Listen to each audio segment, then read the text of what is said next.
वंदे श्री प्रभु सद्गुरुं गुणनिधिं सद्भक्तकल्पद्रुमं मंदानां शरणं शरण्यममलं नाथं त्वनाथाश्रयम् यत्सत्तावशजेन स्थावरभवो देहस्सुचेष्टान्वितः सोऽयं वो विदधातु वाञ्छितफलं माणिक्यकल्पद्रुमः। ॐ पार्थाय प्रतिबोधितां भगवता नारायणेन स्वयं व्यासेन ग्रथितां पुराणमुनिना मध्ये महाभारतम् अद्वैतामृतवर्षिणीं भगवतीम् अष्टादशाध्यायिनीम् अम्ब त्वाम् अनुसन्दधामि भगवद्गीते भवद्वेषिणीम्। इन शब्दों में प्रभु महाराज के चरणों में अनंत कोटि प्रणाम अर्पित करते हुए इस वेदांत सप्ताह महोत्सव के अंतर्गत आयोजित वेदांत शिक्षा शिविर में आप सभी सद्भक्तों को संबोधित करते हुए मुझे प्रसन्नता की अनुभूति हो रही है। हम लोग यहाँ श्रीमद् भगवद गीता के 7वें अध्याय का अध्ययन कर रहे हैं। आज तीसरा दिन है। इससे पहले 2 दिनों में हमने 7 श्लोक देखे। इस अध्याय का प्रारंभ भगवान ने स्वयं किया और भगवान ने कहा, मय्यासक्तमना पार्थ योगम युञ्जन मदाश्रयः असंशयम समग्रम माम यथा ज्ञास्यसि तच्छृणु। मेरे समग्र रूप को तुम जिस प्रकार से जानोगे उसे मुझसे सुनो। और उसके लिए भगवान ने 3 शर्तें रखी। ईश्वर के समग्र स्वरूप का ज्ञान होने के लिए 3 शर्तें भगवान ने बताई। कौन कौन सी? तो मयि आसक्त मनः, मुझ में तेरा मन आसक्त होना चाहिए, पहली शर्त। दूसरी क्या? योगम युञ्जन, उसके लिए तुझे प्रयास करना होगा, प्रयत्न करना होगा, योग की साधना करनी होगी। चाहे वो भक्ति योग हो, चाहे वो ज्ञान योग हो, चाहे वो कर्म योग हो, चाहे उपासना योग हो, किसी भी प्रकार का योग हो, योग की तुझे साधना करनी होगी। और तीसरी शर्त क्या? तीसरी शर्त ये मदाश्रयः, और ये जो तू साधना करेगा वो अहंकार रहित होकर तुझे करनी होगी और मेरा आश्रय लेकर, मेरी कृपा और मेरी अनुकंपा की आकांक्षा करते हुए तुझे ये साधना करनी होगी, जिसके फलस्वरूप तुझे मेरे समग्र रूप का ज्ञान होगा। और वो ज्ञान कैसा है उसकी प्रशंसा करते हुए भगवान कहते हैं, ज्ञानम तेहम सविज्ञानम इदम वक्ष्याम्य शेषतः यज्ञात्वा नेह भूयोन्यत ज्ञातव्यम अवशिष्यते। मैं तुझे विज्ञान सहित ज्ञान बताऊंगा। अशेषतः वक्ष्यामि, पूरी तरह से बताऊंगा। और जिसको जानने के बाद शेष जानना कुछ भी बाकी नहीं रहेगा। तू संपूर्ण रूप से मेरे स्वरूप को जान लेगा। अगर ऐसा ये ज्ञान है तो लोगों की प्रवृत्ति क्यों नहीं होती इस ज्ञान के पीछे? तो भगवान कहते हैं, मनुष्याणाम सहस्रेषु कश्चित् यतति सिद्धये यततामपि सिद्धानां कश्चिन् मां वेत्ति तत्वतः। हजारों में कोई एक जो है इस ज्ञान को प्राप्त करने का प्रयास करता है, कश्चिन् मां वेत्ति तत्वतः। और उनमें से भी कोई अकेला बिरला ही मेरे स्वरूप को तत्व से जानता है। इस प्रकार 3 श्लोकों में भगवान ने इसकी भूमिका बांधी और उसके बाद 4थे श्लोक से भगवान ने अपने स्वरूप का वर्णन प्रारंभ किया, जो कल हमने 4 श्लोक देखे। भूमिरापो नलो वायु खम मनो बुद्धिरेव च अहंकार इति यम्मे भिन्ना प्रकृतिरष्टधा। पृथ्वी, आप, तेज, वायु, आकाश, ये पंचमहाभूत, मन, बुद्धि, अहंकार, ये 8 तत्वों से बना हो, 8 तत्वों से बनी हुई मेरी अपरा प्रकृति है। मेरी अपरा प्रकृति कैसी है? तो इन अष्टधा प्रकृति है। अहं भूमिरापो नलो वायु खम मनो बुद्धिरेव च अहंकार इति यम्मे भिन्ना प्रकृतिरष्टधा। इस प्रकार से अष्टधा प्रकृति जो है ये मेरी अपरा प्रकृति है। और इसके अलावा जो है, इस अपरा प्रकृति के अलावा मेरी परा प्रकृति भी है। अपरे मितस्त्वन्याम प्रकृतिम विद्धि में पराम जीवभूताम महाबाहो येदम धार्यते जगत। इसके अलावा ये जो अपरा प्रकृति है, इसके अलावा मेरी परा प्रकृति है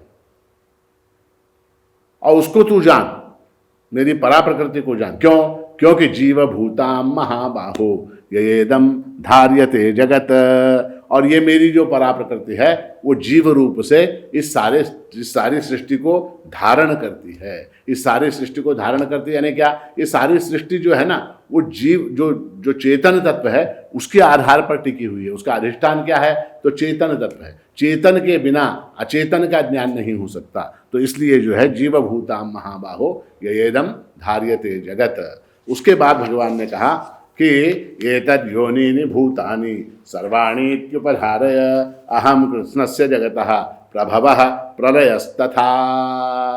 और इन दोनों प्रकृतियों के संयोग से ही संपूर्ण प्राणी उत्पन्न हो। एतद् योनीनि भूतानि, इन दोनों प्रकृतियों के संयोग से संपूर्ण प्राणी उत्पन्न होते हैं, ऐसा तुम समझो।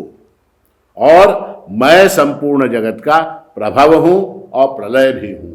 मुझसे ये सारी सृष्टि उत्पन्न होती है और मुझ में ही आकर ये सृष्टि लीन हो जाती है। ये भगवान यहाँ क्या बता रहे हैं? भगवान यहाँ अपने स्वरूप का वर्णन, मैं कैसा हूँ ये बता रहे हैं। तो मुझसे ये सारी सृष्टि उत्पन्न होती है और अंततः मुझ में आकर लीन हो जाती है। और कल जो हमने अंतिम श्लोक देखा, 7वां श्लोक, उसमें भगवान ने बड़ी सुंदर बात कही कि मत्तः परतरम नान्यत् किंचिदस्ति धनंजय मयि सर्वमिदं प्रोतं सूत्रे मणिगणाइव। मत्तः परतरम नान्यत् किंचिदस्ति धनंजय। हे धनंजय, मुझसे परतर, मुझसे मेरा कोई कारण नहीं, मैं कारण रहित कारण हूँ। जगत का कारण मैं हूँ और मेरा कोई कारण नहीं है। मुझसे परतर, मुझसे श्रेष्ठ, मेरे अलावा अन्य यहाँ कुछ भी नहीं है। मत्तः परतरम नान्यत् किंचिदस्ति धनंजय। और मैं कैसा हूँ? मयि सर्वमिदं प्रोतं सूत्रे मणिगणाइव। ये सारी सृष्टि मेरे अंदर पिरोई हुई है। जिस प्रकार माला के अंदर धागा होता है और धागे में वो सारे मणि पिरोए हुए होते हैं, उसी तरह से मुझ में ये सारी सृष्टि पिरोई हुई है। अर्थात क्या? तो मेरे कारण ये सृष्टि टिकी हुई है। पहले क्या कहा? सृष्टि का मैं प्रभव हूँ और प्रलय हूँ। अब जो है सृष्टि की स्थिति की बात भगवान कर रहे हैं। ये सृष्टि की स्थिति जो है, सृष्टि जो टिकी हुई है, किसके आधार पर टिकी हुई है? मयि सर्वमिदं प्रोतं सूत्रे मणिगणाइव। जिस प्रकार सूत्र में मणि पिरोए हुए होते हैं, उस तरह से ये सारी सृष्टि मुझ में पिरोई हुई है। तो यहाँ तक हमने कल 7 श्लोक देखे। अब जो है हम यहाँ से 8वें श्लोक से आज का विषय आरंभ करते हैं।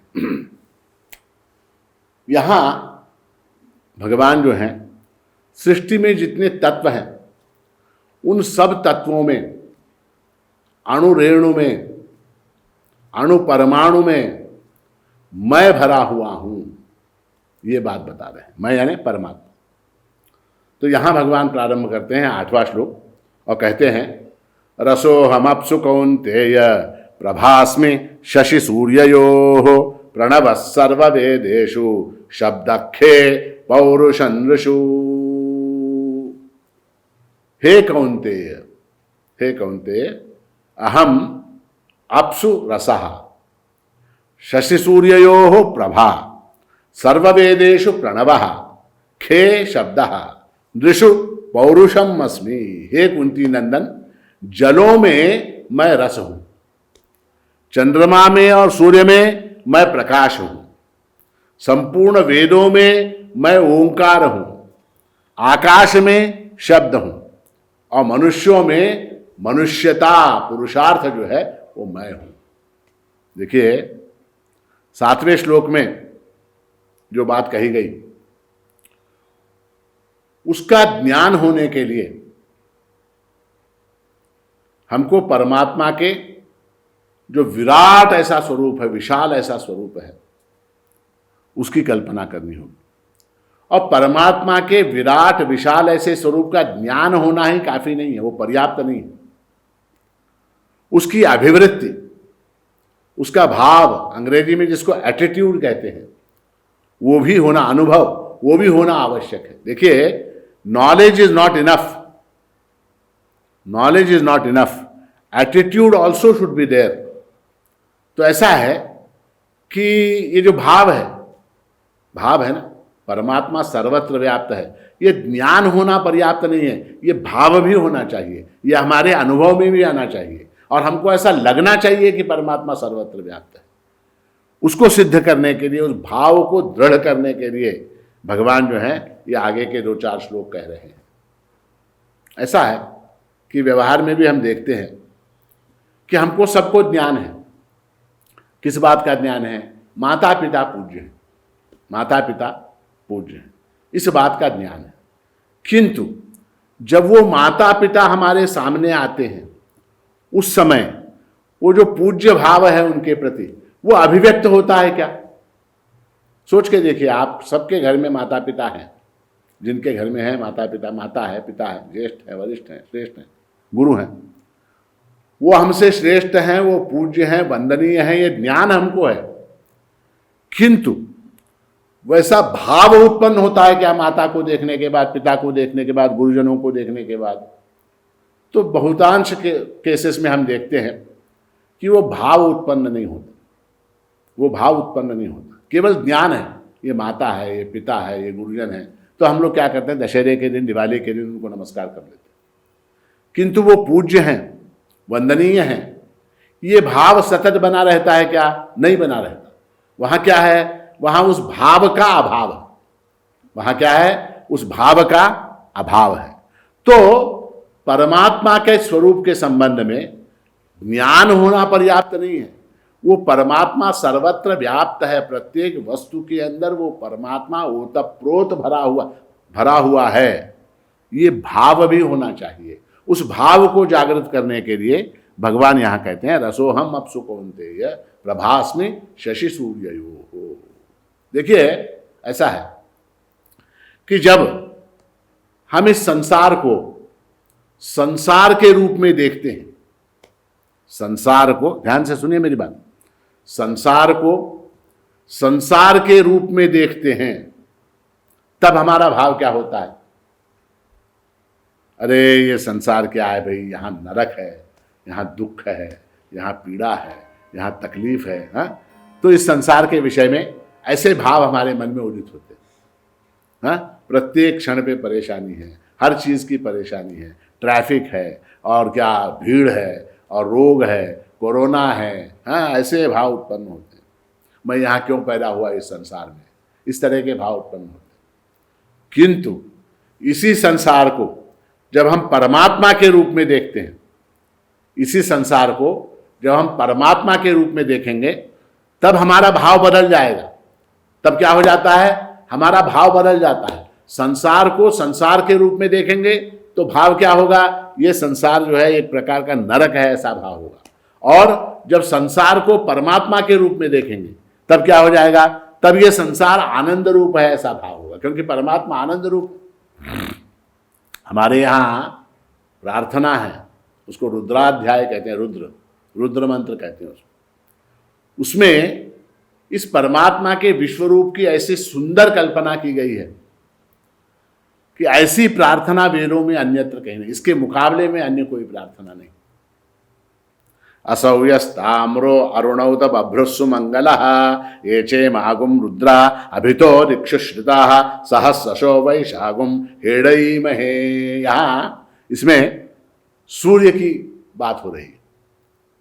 असौ यस्ताम्रो अरुण उत बभ्रुस्सु मंगलः, ये जो सूर्य है वो जब उदित होता है तब उसका रंग क्या होता है? ताम्र। ताम्र ताम्र यानी क्या? तांबे के जैसा उसका रंग होता है। थोड़ा सा और ऊपर आ जाता है, अरुण हो जाता है, अरुण, उसका रंग क्या हो जाता है? अरुण। उसके बाद क्या? फिर थोड़ा सा ऊपर आ जाता है, बभ्रू। बभ्रू यानी क्या? पिंगल वर्ण का हो जाता है। उससे और ज्यादा ऊपर आ जाता है सुमंगलः, अत्यंत तेजस्वी हो जाता है। तो ये सूर्य जो है, एक सूर्य, उसके अनेक रूप, वो सारे रूप किसके हैं? वो सारे रूप किसके हैं? वो उस भगवान के रूप हैं, ईश्वर के रूप हैं। उन सभी रूपों को मैं नमस्कार करता हूं, उन सभी रूपों को, एक सूर्य, उसकी अलग अलग छटाएं, उन सभी रूपों को मैं नमस्कार करता हूं। देखिए बड़ी सुंदर प्रार्थना है। नमो रथिभ्यो रथेभ्यश्च वो नमः। यहां रथी और अरथी। जो रथ के अंदर बैठा हुआ परमात्मा है उसको नमस्कार है। अरथी जो रथ के अंदर नहीं बैठा, जो पैदल चल रहा है, उसको नमस्कार है। आप कल्पना कीजिए, आप रोड के ऊपर जा रहे हैं, आप कल्पना कीजिए कि रोड के ऊपर, सड़क के ऊपर आप जा रहे हैं, कुछ लोग गाड़ी में बैठे हुए हैं, कुछ लोग पैदल चल रहे हैं। जो गाड़ी में बैठे हुए हैं उनके अंदर भी परमात्मा भरा हुआ है, जो सड़क पर पैदल चल रहे हैं उनके अंदर भी परमात्मा भरा हुआ है। नमो रथेभ्यो रथपतिभ्यश्च वो नमः। कुछ लोग ऐसे हैं जो गाड़ी के अंदर बैठे हैं और ड्राइवर गाड़ी चला रहा है। कुछ लोग ऐसे हैं जो गाड़ी के अंदर बैठे हुए हैं और उनका ड्राइवर जो है वो गाड़ी चला रहा है। ठीक है, अब क्या, नमो रथेभ्यो, उस गाड़ी को भी नमस्कार है, उस गाड़ी को भी नमस्कार है। क्यों? क्योंकि वो जो लोहा वगैरह जो भी उसके अंदर सामग्री है उसके अंदर भी परमात्मा भरा हुआ है। रथपतिभ्यश्च वो नमः, उस रथ का जो स्वामी है उसको भी नमस्कार है, क्योंकि उसके अंदर भी परमात्मा भरा हुआ है। नमः सेनाभ्यश्च सेनानिभ्यश्च वो नमः। हमारी जो सेना है, सेना के जो जवान हैं, बॉर्डर सिक्योरिटी फोर्स वाले हैं, सेना है, भारतीय सेना है, सियाचिन में -30 डिग्री टेम्परेचर के ऊपर, वहाँ उस कड़कड़ाती हुई सर्दी के अंदर, वहाँ उस तूफान के अंदर, बर्फीले तूफान के अंदर देश की रक्षा करने वाली सेना है। सेना के प्रत्येक जवान के अंदर परमात्मा भरा हुआ है। इसलिए रुद्र में प्रार्थना है, नमः सेनाभ्यश्च सेनानिभ्यश्च वो नमः। उस सेना को नमस्कार है। और सेनानी जो सेनापति है, उनके जो कमांडर हैं, उनके जो कर्नल हैं, ब्रिगेडियर हैं, लेफ्टिनेंट जनरल हैं, जनरल हैं, ये सारे जो हैं, इन सबको नमस्कार है। क्यों? क्योंकि उनके अंदर भी परमात्मा भरा हुआ है। नमः क्षत्रभ्यश्च संग्रहीतृभ्यश्च वो नमः। रथ को बनाने वाला, ये हमारे जो टैंक हैं, हमारे जो टैंक है ना, उनको बनाने वाले जो वैज्ञानिक हैं उनको नमस्कार है। संग्रहीतृभ्यश्च वो नमः, उसको जो असेंबल करने वाले वैज्ञानिक हैं, केवल रथ के जो पार्ट्स बनाना है वो अलग बात है, उनको क्षत्रभ्यः कहा। और संग्रहीतृभ्यश्च वो नमः, संग्रहीत्र यानी कौन? जो उसको असेंबल करने वाले हैं। नमस्तक्षभ्यो रथकारेभ्यश्च वो नमः। देखिए, रथ, पुराने जमाने में रथ की बात चल रही, तो नमस्तक्षभ्यः, तक्ष यानी क्या? जो रंधा मारने वाला बढ़ई है, लकड़ी के ऊपर जो रंधा मारता है ना, वो लकड़ी को साफ करता है, उसको नमस्कार है। क्यों? उसके अंदर भी परमात्मा भरा हुआ है। रथकारेभ्यश्च वो नमः, उस रथ को जोड़ने वाला जो है उसको नमस्कार है। नमः कुलालेभ्यः कर्मारेभ्यश्च वो नमः, जो कुम्हार है उसको नमस्कार है। कुलाल यानी कुम्हार, कर्मारेभ्यश्च वो नमः, और जो लोहार है उसको भी नमस्कार है।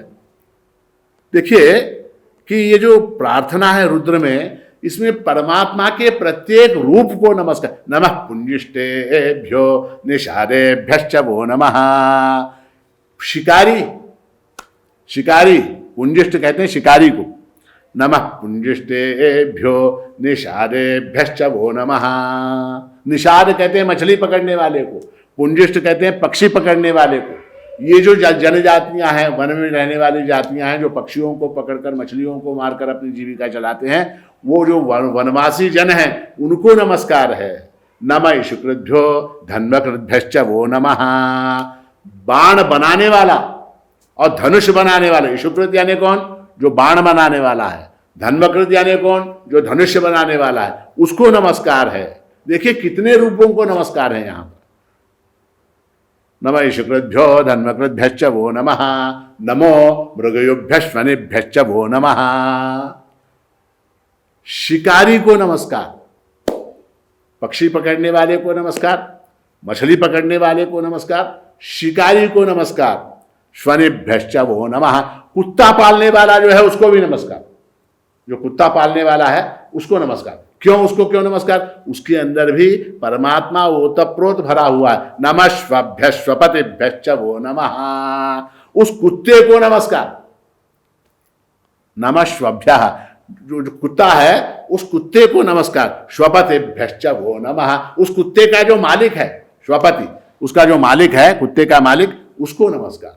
तो इस तरह से कितने रूप परमात्मा के, कितने रूप, मनुष्य रूप में, उसके बाद पर्वतों के रूप में, नदी के रूप में, वृक्षों के रूप में, वनस्पतियों के रूप में, औषधियों के रूप में, धान्य के रूप में, जितने रूप हैं वो सब किसके हैं? परमात्मा के हैं, परमात्मा के हैं। ये ज्ञान होता है हमको, किंतु वो ज्ञान जो है अनुभव में परिणत होने के लिए समय लगता है, अनुभव में परिणत होने के लिए उसको समय लगता है। जैसे उदाहरण के लिए क्या, तो एक आदमी 15 या 20 मिनट के अंदर 10 रोटियां खा सकता है, 15 या 20 मिनट में 10 रोटियां खा सकता है, ठीक है। किंतु उन 10 रोटियों को पचाने के लिए कितना समय लगता है उसको? 15 मिनट में वो 10 रोटियां खा लेगा, मगर उन 10 रोटियों को पचाने के लिए उसको समय लगता है। उसी तरह से ये ज्ञान जो है शीघ्रता से प्राप्त किया जा सकता है, किंतु इस ज्ञान को पचाने के लिए समय लगता है। इसलिए संसार को संसार के रूप में देखने पर भय लगता है, संसार को संसार के रूप में देखने पर भय की अनुभूति होती है। और ईश्वर के रूप में जब हम देखते हैं संसार को तो क्या हो जाता है? तब जो है अभय प्राप्त हो जाता है, अभय प्राप्त हो जाता है।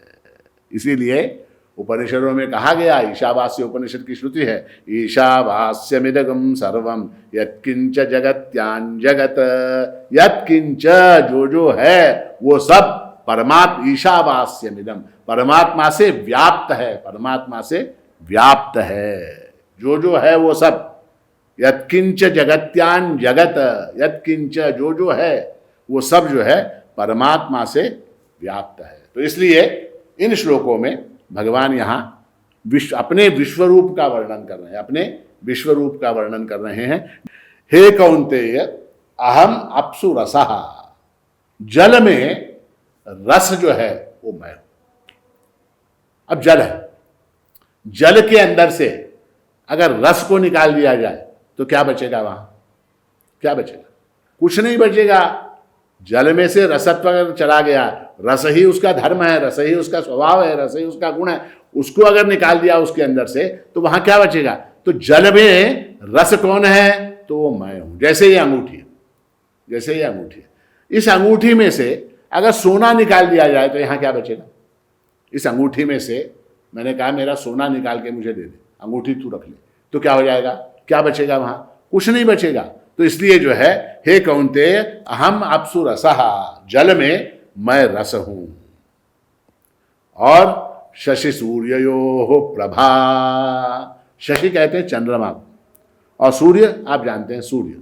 सूर्य और चंद्रमा में जो प्रकाश तत्व है, जो प्रभा है, वो क्या है? वो मेरा स्वरूप है, वो मेरा स्वरूप है।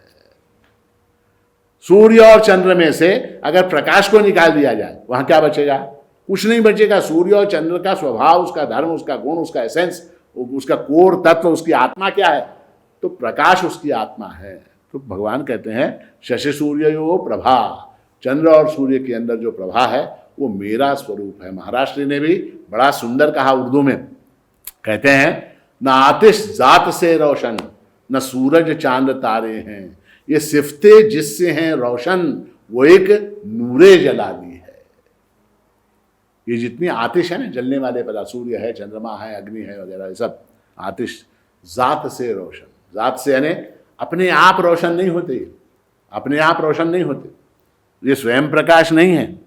न आतिश जात से रोशन, न सूरज चांद तारे हैं। अग्नि, चांद, तारे, ये सारे जो हैं ये अपने प्रकाश से, अपने स्वयं की ताकत से, स्वयं की शक्ति से प्रकाशित नहीं होते।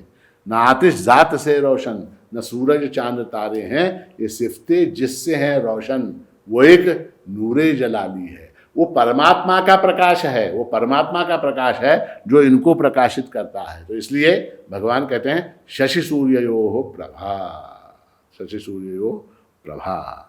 उसके बाद है प्रणव सर्ववेदेषु, प्रणव सर्ववेदेषु, सारे वेद में ओंकार जो है वो मेरा स्वरूप है। देखिए ऐसा है, ओंकार क्या है? सारे वेदों का सार है, निचोड़ है। एक अक्षर के अंदर सारा वेद जो है घनीभूत होकर सिमट गया। यो वेदादौ स्वर प्रोक्तो वेदांते च प्रतिष्ठितः। श्रुति कहती है कि वेद की शुरुआत कहां से है? यो वेदादौ स्वर प्रोक्तो, तो वहां पर ओंकार से वेद की शुरुआत होती है। वेदांते च प्रतिष्ठितः, और वेद के अंत में क्या प्रतिष्ठित है? वहां भी जो है ओंकार ही प्रतिष्ठित है। तो शुरुआत में भी ओंकार है, अंत में भी ओंकार है, तो बीच में क्या रहा? बीच में भी ओंकार ही होगा, बीच में भी ओंकार ही होगा। ऐसा है कि ये हमारा जो प्रसिद्ध ऐसा गायत्री मंत्र है, वो क्या है? वो क्या है? तत्सवितुः वरेण्यम भर्गः धियः यः नः प्रचोदयात्। ये जो गायत्री मंत्र है वो ओंकार का ही प्रतीक है, ओंकार के अर्थ को ही प्रतिपादित करता है। और ये गायत्री मंत्र जो है घनीभूत होकर क्या हो गया? तो व्याहृति के रूप में आ गया। भूः भुवः स्वहा। गायत्री क्या हो गई? घनीभूत होकर भू भुवः स्वहा के रूप में कंडेंस हो गई। व्याहृति घनीभूत होकर क्या? ओम बन गई, है ना। ये कैसा है? जैसे पानी बर्फ बनता है। पानी क्या होता है? कंडेंस होके पानी जो है बर्फ बन जाता है। उसी तरह से सारे वेद को अगर कंडेंस किया जाए, उसको अगर घनीभूत किया जाए, तो क्या हो जाएगा? वो हो जाएगा ओम हो जाएगा।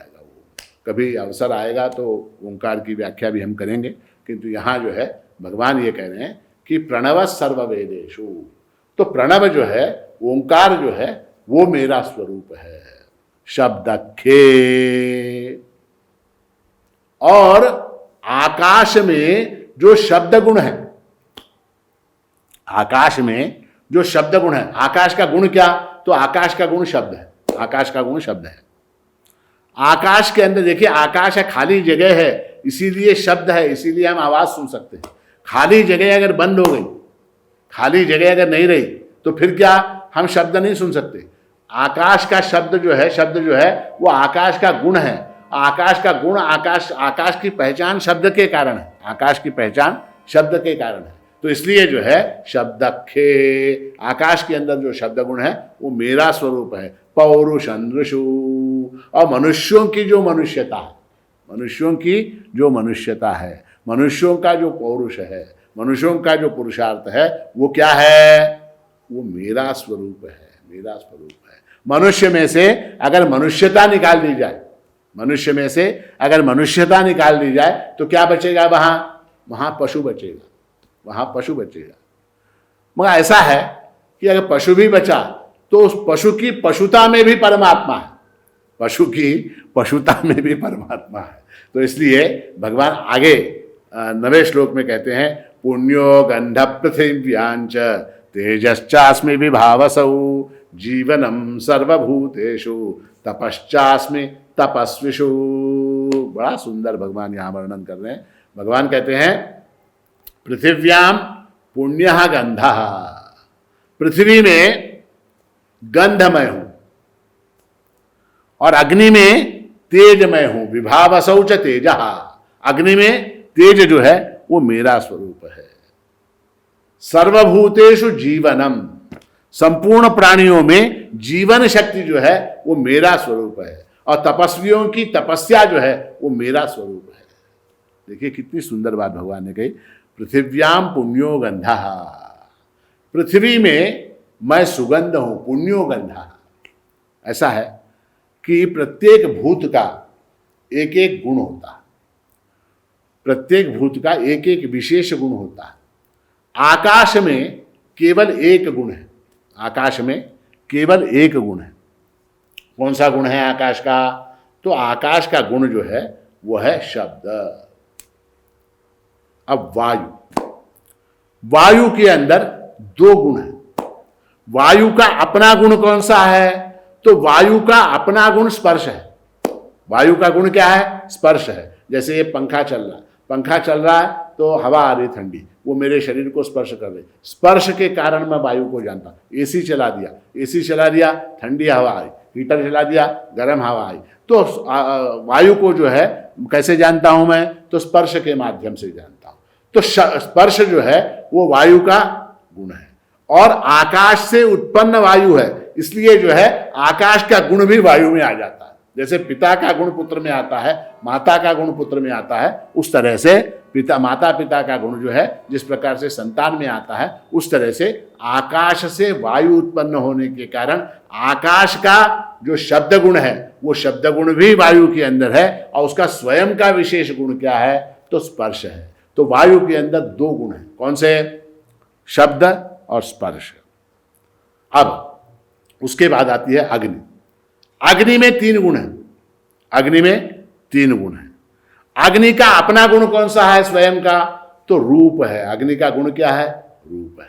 अग्नि का गुण रूप है। क्यों अग्नि का गुण रूप, क्यों, क्योंकि वो प्रत्यक्ष रूप से एक आकार में हमको दिखाई दे। अग्नि जो है आपने यागशाला में या आजकल किचन में तो अग्नि जो है बहुत छोटी हो गई, गैस में, पुराने जमाने में चूल्हे वगैरह जला करते। हाँ, अब कल परसों होली आने वाली, होली, तो होली के दिन आप देखिए जब होली जलाई जाती है तो उसका रूप कैसा होता है होली का। तो कहने का तात्पर्य कि अग्नि का एक रूप है, रूप जो है अग्नि का गुण है, किंतु उसके अंदर 2 और गुण हैं। कौन से, आकाश का शब्द, वायु का स्पर्श। क्यों, क्योंकि आकाश से वायु, वायु से अग्नि उत्पन्न हुई, तो माता पिता के गुण आएंगे, परंपरागत जो पूर्व दादा परदादा के गुण हैं वो भी आएंगे। तो आकाश का शब्द गुण आया अग्नि के अंदर, वायु का स्पर्श गुण आया, अपना स्वयं का उसका गुण क्या है, तो उसका अपना स्वयं का गुण है कौन सा, रूप। उसके बाद जल। जल के अंदर कितने गुण होंगे आप कल्पना कीजिए, आप बताइए हिसाब डालकर। 4 गुण हैं जल के अंदर। जल के अंदर 4 गुण हैं। कौन कौन से, जल में उसका अपना गुण क्या है, रस, रसोहम अप्सु कौन्तेय, भगवान ने कहा उसका जो गुण है रस, वो मेरा स्वरूप है। तो रस जो है वो जल का अपना स्वयं का गुण है। और जल के अंदर शब्द, स्पर्श, रूप, तीनों गुण हैं। जल के अंदर शब्द है, जल बहता है तो उसकी आवाज आती है। उसके बाद स्पर्श, उसको हाथ लगाएंगे जल को तो शीतल स्पर्श होता है, तो स्पर्श है। जल का रूप है, समुद्र को आप देखिए, गंगा नदी को देखिए, नदियों को देखिए, उसका रूप है। तो शब्द, स्पर्श, रूप, और अपना गुण उसका रस। तो क्या हो जाता है कि जल के अंदर रूप जो, रस जो है उसका अपना गुण है, आकाश का शब्द गुण है, वायु का स्पर्श गुण है, और अग्नि का रूप गुण है। तो जल में 4 गुण हो गए। उसके बाद क्या, उसके बाद आती है पृथ्वी। पृथ्वी में कितने गुण होंगे, तो पृथ्वी में 5 गुण हैं। पृथ्वी के अंदर 5 गुण हैं। पृथ्वी के अंदर 5 गुण कौन कौन से, उसका अपना स्वयं का गुण पृथ्वी का क्या है, गंधवती पृथ्वी। पृथ्वी क्या है, गंधवती है। गंध जो है वो पृथ्वी का अपना गुण है। ये गुण जो है न जल में है, न अग्नि में है, न वायु में है, न आकाश में है। गंध जो है, आकाश की कोई गंध नहीं है, अग्नि की कोई गंध नहीं है, जल की कोई गंध नहीं है। हाँ, दुर्गंध आती है जल में, नाली के अंदर जो जल बहता है उसमें से कभी कभी दुर्गंध आती है, किंतु वो जल का गुण नहीं है। उसके अंदर जो पृथ्वी तत्व मिला हुआ है, उसके अंदर जो गंदगी मिली हुई है, उसकी गंध है वो। तो इसलिए जो है पृथ्वी में गंध जो है वो पृथ्वी का विशेष गुण है। उसके अंदर आकाश का शब्द गुण है, उसके अंदर वायु का स्पर्श गुण है, उसके अंदर तेज का रूप गुण है, उसके अंदर जल का रस गुण है, और पृथ्वी के अंदर गंध भी है। तो पृथ्वी के अंदर 5 गुण है। पृथ्वी के अंदर 5 गुण है, और विशेष गुण पृथ्वी का कौन सा है, तो गंध है। तो इसलिए भगवान यहाँ कहते हैं पुण्यो गंध पृथिव्यांच, तो पुण्य गंध। भगवान यहाँ कहते हैं, आपने अभी कल परसों बारिश हुई, बड़ी सुंदर बारिश। बारिश जब होती है तो पृथ्वी में से, जमीन में से एक प्रकार की विशेष खुशबू आती है, सूखी हुई भूमि, और उसके ऊपर जब वर्षा की बौछार होती है तो एक विशेष प्रकार की गंध आती है, बड़ी सुगंध आती है। तो उसको भगवान यहाँ पुण्य गंधा कह रहे हैं। पुण्य गंध, पुण्य ने क्या, खुशबू, सुगंध। तो बारिश में जो गंध आती है वो पृथ्वी का विशेष गुण है। तो पुण्यो गंधा, तो पृथ्वी के अंदर जो सुगंध है वो मेरा स्वरूप है। और अग्नि में विभावसौ तेजः अस्मि, और अग्नि के अंदर जो तेज है, अग्नि के अंदर जो तेज है वो मेरा स्वरूप है। अग्नि के अंदर तेज है वो मेरा स्वरूप है।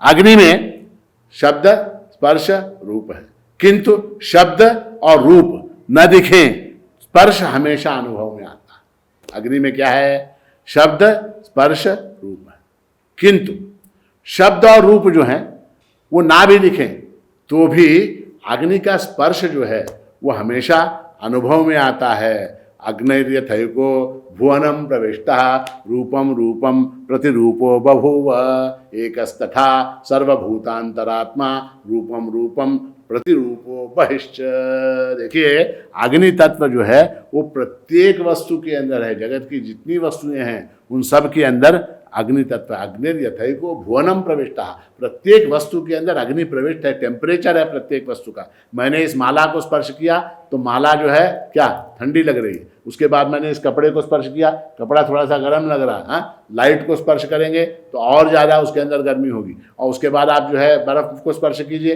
तो उसका भी एक टेम्परेचर होगा, -0, -4, -10। सियाचिन में जाइए, वहाँ पर आप वातावरण को देखिए, हवा को देखिए तो हवा का टेम्परेचर क्या होगा, -30, -40 हो जाएगा। तो माइनस भी जो है एक प्रकार का टेम्परेचर है। तो वो क्या है, वो ताप है, ताप अग्नि का तेज है। तो वो जो अग्नि के अंदर जो तेज है वो मेरा स्वरूप है। और उसके बाद भगवान बड़ी सुंदर बात कहते हैं, जीवनम सर्वभूतेषु। लाइफ प्रिंसिपल, जितने भूत हैं, जितने प्राणी हैं, उन सब प्राणियों के अंदर जो जीवन शक्ति है, लाइफ प्रिंसिपल है। ये जो सारे प्राणी जीते हैं ना, वो किसके बल पर जीते हैं, किसके बल पर जीते हैं? तो परमात्मा कहते हैं वो मेरे आधार पर जीते हैं, मेरे कारण जीते हैं, मेरे कारण जीते हैं। इसलिए हमारे यहाँ, हमारी संस्कृति में प्रत्येक वस्तु को हम नमस्कार करते हैं, प्रत्येक वस्तु को नमस्कार करते हैं। क्यों? क्योंकि प्रत्येक वस्तु के अंदर परमात्मा भरा हुआ। ये कागज अगर मेरे हाथ से गिर जाए, ये कागज अगर मेरे हाथ से गिर जाए तो जब मैं इसको उठाता हूं तो इसको प्रणाम करता हूं। क्यों? क्योंकि यहां सरस्वती का वास है। पेन, चलते चलते कहीं पेन रखी हो और पेन को मेरा पैर लग जाए तो मैं क्या करता हूं, उस पेन को उठाकर नमस्कार करता हूं। क्यों? क्योंकि उसके अंदर सरस्वती का वास है। 100 रुपए का नोट जमीन पे गिर जाए, जेब से निकल के गिर गया, मोबाइल निकालने गया, 100 रुपए का नोट निकल के गिर गया। कोई भी आदमी आप देखिए, चाहे वो टाटा हो, चाहे बिरला हो, चाहे अंबानी हो, चाहे सिंघानी हो, कोई भी हो, उसकी जेब से अगर 100 का नोट गिरा, उठाते समय वो माथे से लगाकर जेब में रखेगा, माथे से लगाया। क्यों? क्योंकि वहां लक्ष्मी के रूप में परमात्मा का वास है। हम प्रत्येक वस्तु की पूजा करते हैं। अभी हाल में बड़ी कंट्रोवर्सी हुई, राफेल विमान, हाँ, वैज्ञानिकों के बनाए हुए राफेल विमान, उनकी हमारे रक्षा मंत्री जी ने पूजा कर दी। उनकी हमारे रक्षा मंत्री ने पूजा। क्यों? क्योंकि उसके अंदर भी परमात्मा बसा हुआ है। हम विमान की पूजा करते हैं। हम रेलगाड़ी नहीं चलती है कोई बड़ी एक्सप्रेस, बम्बई से हैदराबाद, हैदराबाद से काकीनाडा, काकीनाडा से जबलपुर कोई ट्रेन चली तो नई ट्रेन का जो है उसकी पूजा करते हैं। हम ट्रेन को, उसको फूल चढ़ाते हैं, उसको चंदन चढ़ाते हैं, उसको नारियल फोड़ते हैं, नाना प्रकार से उसकी पूजा करते हैं। ट्रेन की पूजा, रेलवे की पूजा, बस की पूजा, कार की पूजा, स्कूटर की पूजा, मोपेड की पूजा। कोई छोटा सा अपना वो लूना भी लाता है तो एक नारियल फोड़ के उसकी पूजा करता है। कार की पूजा, गाड़ियों की पूजा, घर में जो वस्तुएं हैं, हाँ, घर में जो कोई मंगल कार्य होता है तो वो जो होता है ना, उखल और मुसल जिसको कहते हैं, सूप जिसको कहते हैं, ये किचन में रखी हुई वस्तुएं, इनकी पूजा करते हैं हम लोग। व्यापारी लोग बही खाते की पूजा करते हैं, तराजू की पूजा करते हैं, यहाँ तक कि कंप्यूटर की भी पूजा करते हैं। हम कंप्यूटर की भी पूजा करते हैं। क्यों करते हैं? हमारी भारतीय संस्कृति इतनी विशाल है, इतनी विशाल है, इतनी व्यापक दृष्टिकोण है हमारा कि प्रत्येक वस्तु के अंदर परमात्मा भरा हुआ है। उस परमात्मा के बिना वो वस्तु हो ही नहीं सकती। अस्तित्व ही परमात्मा का रूप है, अस्तित्व ही परमात्मा का, एग्जिस्टेंस इटसेल्फ वो क्या है? वो परमात्मा का स्वरूप है। तो इसलिए भगवान कहते हैं तपस्विषु तपश्चास्मि। तपस्वियों में, तपस्वियों का तप क्या है? तो वो मेरा स्वरूप है, वो मेरा स्वरूप है। तपस्वी यानी क्या? तपस्वी यानी तप करने वाले। जैसे ही मैं तपस्वी और तप की बात करूंगा, आपके सामने टीवी में दिखाई देने वाले ऋषि मुनि आ जाएंगे। इतनी लंबी लंबी दाढ़ी, इतनी लंबी लंबी जटा लगाकर ध्यान मग्न बैठे हुए तपस्वी आपको दिखाई देंगे। देखिए, जो भी आदमी अपने ध्येय की प्राप्ति के लिए शरीर को कष्ट देता है वो तपस्वी है, वो तपस्वी है। जो व्यक्ति अपने ध्येय की प्राप्ति के लिए शरीर को कष्ट देता है, एक आदमी मजदूर है, मान लीजिए एक मजदूर है, वो अपने ध्येय की प्राप्ति के लिए दिन में 12 घंटे पसीना बहाता है, शरीर को ताप देता है, वो कौन है? वो तपस्वी है, एक खिलाड़ी है, एक खिलाड़ी है। ओलंपिक में मेडल प्राप्त करने के लिए वो जो है दिन भर दौड़ता रहता है, दिन भर प्रैक्टिस करता रहता है, दिन भर उसकी जो है फिजिकल फिटनेस की प्रैक्टिस करता रहता है। वो क्या है? वो तपस्वी है, वो खिलाड़ी तपस्वी है। कोई राजनेता है, वो जनता की सेवा के लिए 18-18 घंटे काम करता है, वो क्या है? वो तपस्वी है। एक अभिनेता है, एक अभिनेता जो है अपनी कोई पिक्चर, कोई उसके कोई फिल्म वगैरह बनाने के लिए 14-14 घंटे, 18-18 घंटे मेहनत करता है, वो क्या है? वो तपस्वी है। एक गायक है, एक गायक है जो 12 घंटे 14 घंटे रियाज करता है, वो क्या है? वो तपस्वी है, वो तपस्वी है। महिला है घर में, वो अपने परिवार के लिए, परिवार के भरण पोषण के लिए रात दिन अपने शरीर को कष्ट देकर जो है रसोई घर में काम करती रहती है, वो क्या है? वो तपस्विनी है, वो तपस्विनी है। तो कहने का तात्पर्य है, तप शब्द का अर्थ है तपाना। किसको? शरीर को। किस लिए? ध्येय की प्राप्ति के लिए। तो तपस्विषु तपश्चास्मि, जो तप करने वाले हैं उनके अंदर जो तप करने का सामर्थ्य है वो क्या है? वो मेरा स्वरूप है, वो मेरा स्वरूप है। और ध्यान दीजिए, एक बात विशेष आपने देखी होगी, इन 2 श्लोकों के अंदर 5 भूतों की भगवान ने बात की। शब्दखे, आकाश की बात हो गई, हाँ, शब्दखे आकाश की बात हो गई। और क्या? प्रभास में शशि सूर्यो, उसमें क्या? तेज की बात हो गई। रसोहम अप्सु कौन्तेय, इसके अंदर क्या हुई बात? इसके अंदर जल की बात हुई। पुण्यो गंध पृथिव्याम च, तो यहाँ क्या? पृथ्वी की बात हुई। इस तरह से 5 भूतों की बात भगवान ने यहाँ की है, 5 भूतों की बात की है। तो 5 भूत क्या हैं? 5 भूत परमात्मा के स्वरूप हैं। भूतों से उत्पन्न जो भौतिक पदार्थ हैं वो क्या हो जाएंगे? वो भी परमात्मा के ही रूप हो जाएंगे, वो भी परमात्मा के रूप होंगे। तो 5 भूतों का एसेंस मैं हूं, ये भगवान ने इन 2 श्लोकों में कहा। उसके बाद हम आते हैं 10वें श्लोक में, और यहाँ भगवान कहते हैं, बीजम माम सर्वभूतानां विद्धि पार्थ सनातनम बुद्धिर्बुद्धिमतामस्मि तेजस्तेजस्विनामहम। हे पार्थ, माम सर्वभूतानां सनातनम बीजम विद्धि, संपूर्ण प्राणियों का अनादि ऐसा बीज मुझे जान। अहम बुद्धिमताम बुद्धि अस्मि, बुद्धिमानों में बुद्धि मैं हूं, और तेजस तेजस्विनाम हम, और तेजस्वियों में तेज जो है वो मैं हूं। देखिए, यहां भगवान बहुत बड़ी बात कर रहे हैं। इसको जिसने समझ लिया, कि समझ लीजिए कि उसका बेड़ा जो है पार हो गया, वो पार हो गया। इस श्लोक को जिसने समझ लिया, उसको परमात्मा के स्वरूप का आकलन जो है अत्यंत सहजता से हो जाता है। भगवान कहते हैं, बुद्धिर्बुद्धिमताम अस्मि, बुद्धिमताम बुद्धि अहम अस्मि। बुद्धिमानों में बुद्धि नामक जो चीज है वो मेरा स्वरूप है। बुद्धिमानों में बुद्धि नामक जो तत्व है वो मेरा स्वरूप है। अब देखिए, आप जितने मनुष्य हैं उन सभी मनुष्यों में बुद्धि नामक तत्व है क्या? नहीं, ये बात अलग है। किसी के अंदर बुद्धि जो है कम है, किसी के अंदर ज्यादा है, किसी की बुद्धि तीव्र है, किसी की बुद्धि मंद है, मगर बुद्धिहीन कोई नहीं है। मनुष्य है उसकी बुद्धि होगी। आहार निद्रा भय मैथुनंच सामान्य में तत् पशुभिर नराणाम बुद्धिर्हि तेषाम अधिको विशेषः। मनुष्य के अंदर विशेष क्या है? पशु को, मनुष्य को अलग करने वाली वस्तु क्या है? बुद्धि है। आहार निद्रा भय और मैथुन ये तो सामान्य है, पशु में भी और मनुष्य में भी। मनुष्य को पशु से अलग करने वाली चीज कौन सी है? तो बुद्धि, बुद्धि। और भगवान कहते हैं, मनुष्यों के अंदर जो बुद्धि है वो मेरा स्वरूप है। अब ऐसा है, बुद्धि सबके अंदर होती है। आप इतने सारे लोग ये प्रवचन, गीता प्रवचन सुन रहे हैं, कुछ लोगों को ये चीज समझ में आ रही है, कुछ लोगों को ये चीज समझ में आ रही है। जिनको समझ में आ रही है वो किस कारण से समझ में आ रही है बात?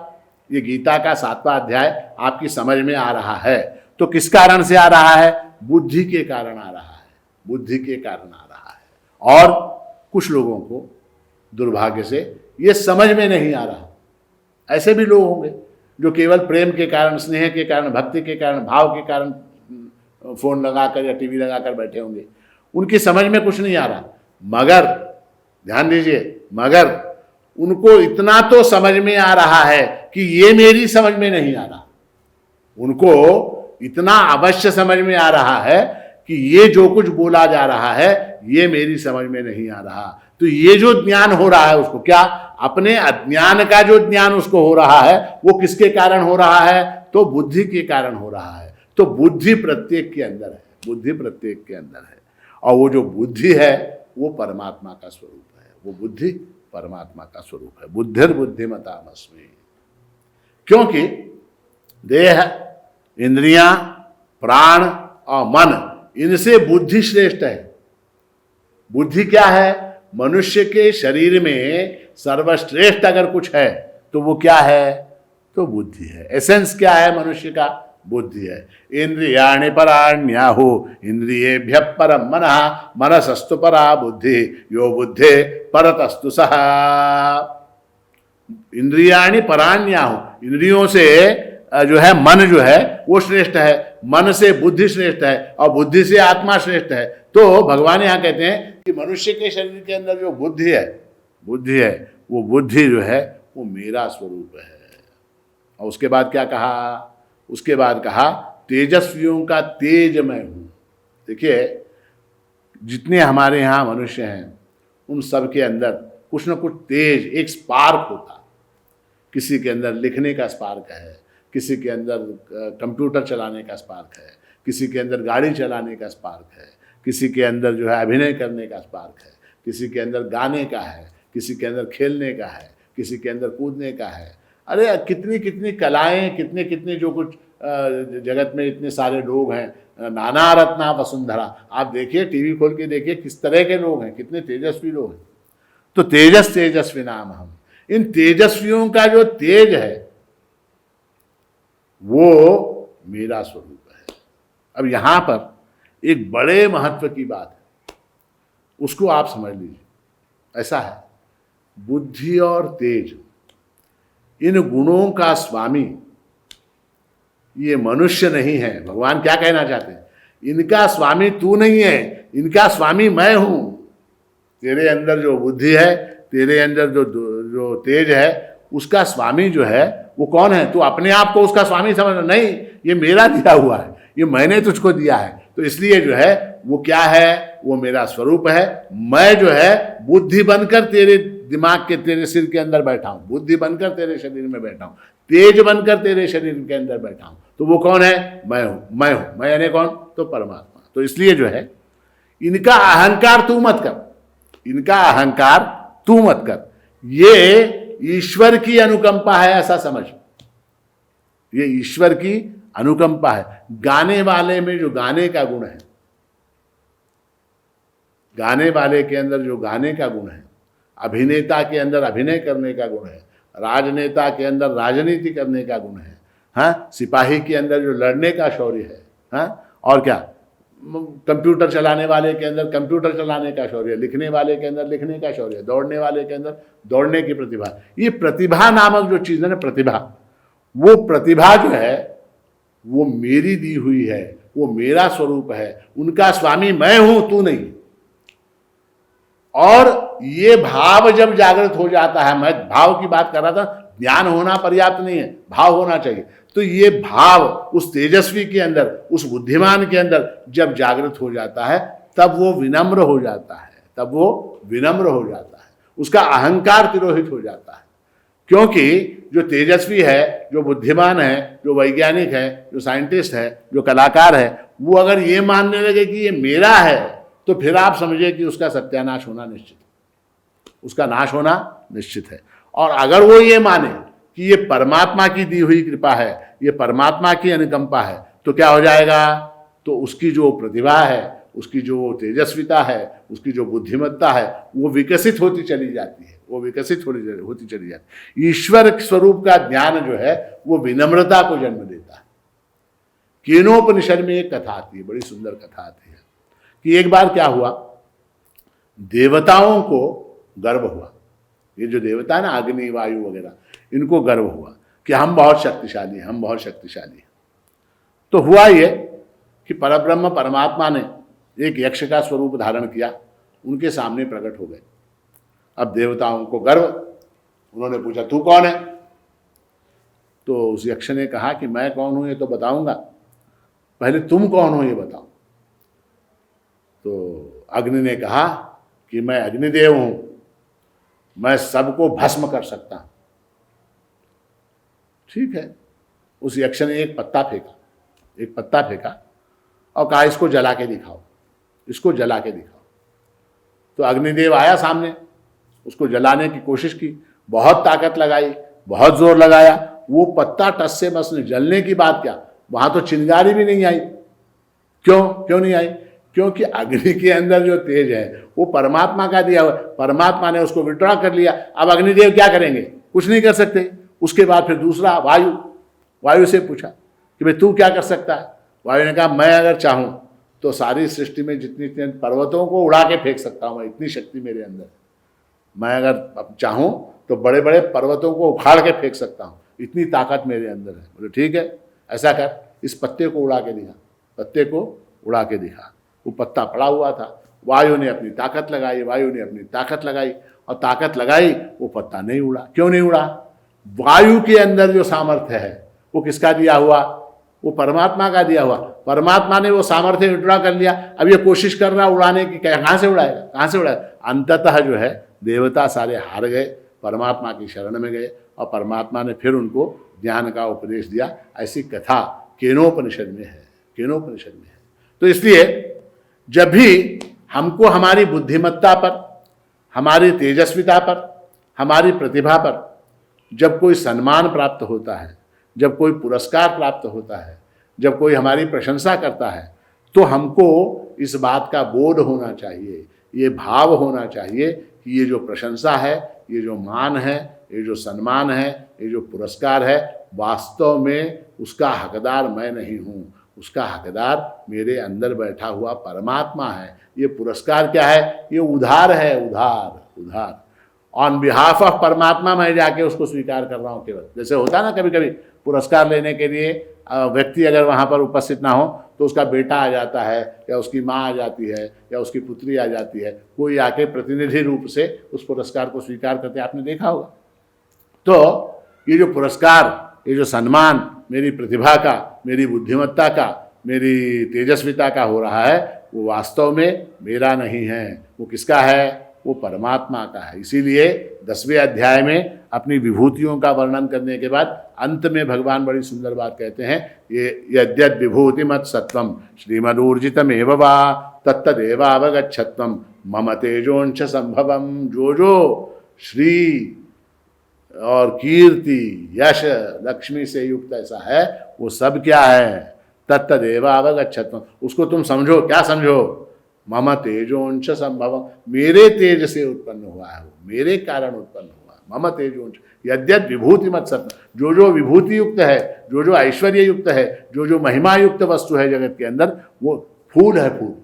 फूल के अंदर जो सुगंध है वो परमात्मा का स्वरूप है।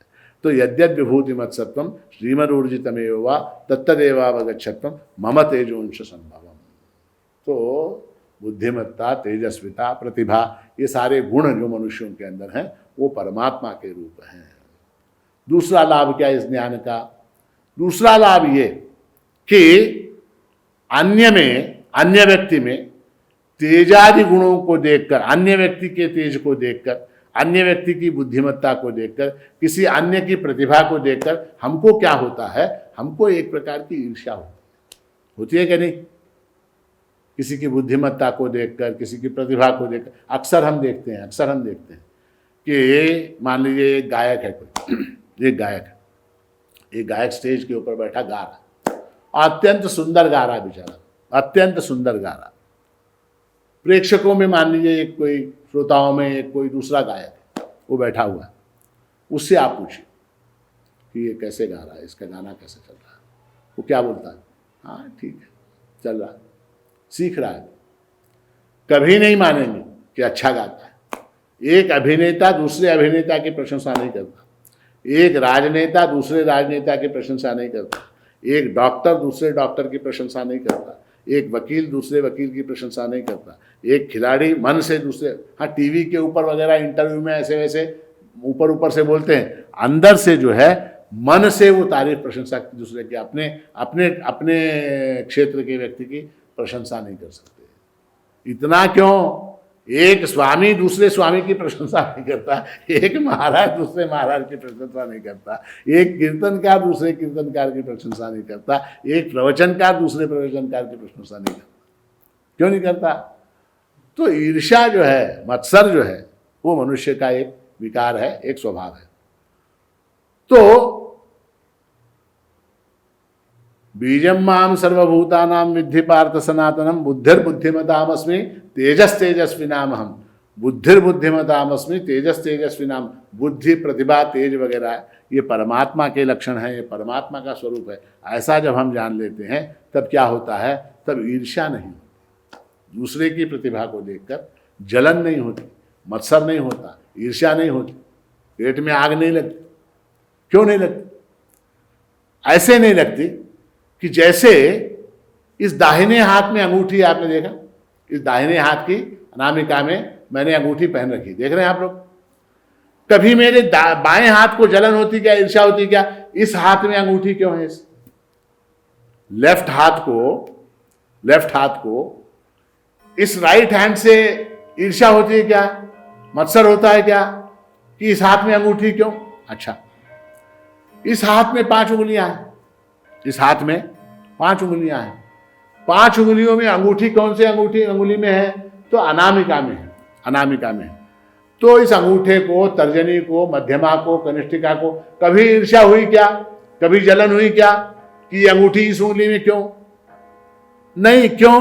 क्योंकि इस उंगली को अपनी समग्रता का बोध है, इस उंगली को अपनी समग्रता का बोध है, इस हाथ को अपनी समग्रता का बोध है। जब समग्रता का बोध हो जाता है, सारी बुद्धि, जितनी बुद्धियां हैं वो सब परमात्मा का रूप है, जितना तेज है वो परमात्मा का रूप है, जितनी प्रतिभा है वो सब परमात्मा का स्वरूप है। ऐसा बोध जब हो जाता है तो ईर्ष्या, मत्सर, घृणा, विद्वेष वगैरह ये सारे दुर्गुण, ये सारे विकार अपने आप मिट जाते हैं, अपने आप मिट जाते हैं। इसलिए भगवान कहते हैं कि बुद्धिर्बुद्धिमतामस्मि तेजस तेजस्विनाम हम।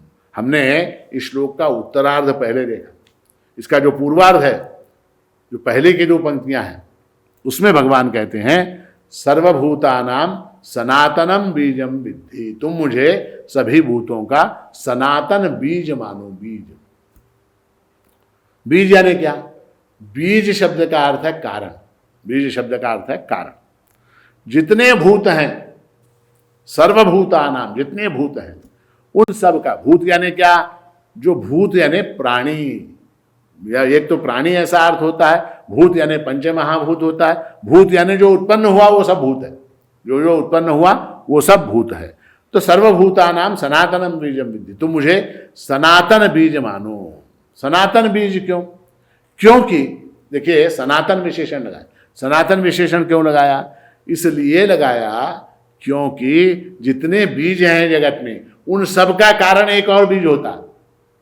जैसे मान लीजिए एक क्या आम का पेड़ है, आम का पेड़ है, उस आम के पेड़ में आम का फल लगा, आम के फल के अंदर आम का बीज होता, ठीक है।